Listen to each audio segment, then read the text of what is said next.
সবাই হাত তুলেন, হাত তুলেন, সবাই হাত হাত, হ্যাঁ হ্যাঁ, জোরে ভাগবতমের দিকে তাকিয়ে জোরে জোরে হরে কৃষ্ণ হরে কৃষ্ণ হরে কৃষ্ণ হরে কৃষ্ণ কৃষ্ণ কৃষ্ণ কৃষ্ণ কৃষ্ণ হরে হরে হরে রাম হরে রাম রাম রাম হরে হরে। সদী ভক্ত মণ্ডলী, সাধু সজ্জন মণ্ডলী, চৈতন্য মহাপ্রভুর এই পীঠস্থান মায়াপুর ধাম।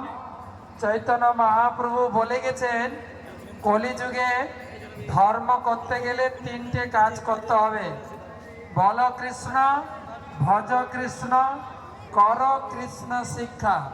বল কৃষ্ণ মানে হরিনাম করতে হবে, হরিনাম, যে হরিনাম আমরা কীর্তন করছি। ভজ কৃষ্ণ মানে কৃষ্ণকে পূজা করবেন, মন্দিরে কৃষ্ণ পূজা হচ্ছে। কর কৃষ্ণ শিক্ষা মানে বাড়িতে গীতা ভাগবতম পড়বেন। গীতা কুরুক্ষেত্রের মাঠে ভগবান শ্রীকৃষ্ণ অর্জুনকে দিয়েছিলেন, আর ভাগবতম পরীক্ষিত মহারাজের সামনে সুখদেব গোস্বামী পাঠ করেছিলেন।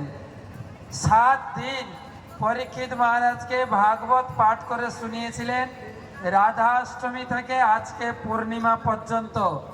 এই ভাগবত ভাদ্র পূর্ণিমা, আজকে ভাগবতের আবির্ভাব এবং পরীক্ষিত মহারাজের মুক্তির দিন।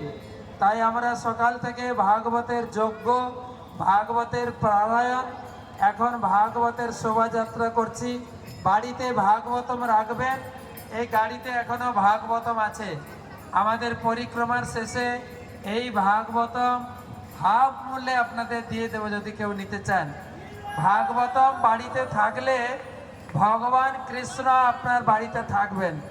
তা আমরা চলুন এবারে কীর্তন করতে করতে মন্দির পরিক্রমা করে ভাদ্র পূর্ণিমা প্যান্ডেলে পৌঁছাবো। সবাই আমাদের সঙ্গে চলেন। হরে কৃষ্ণ।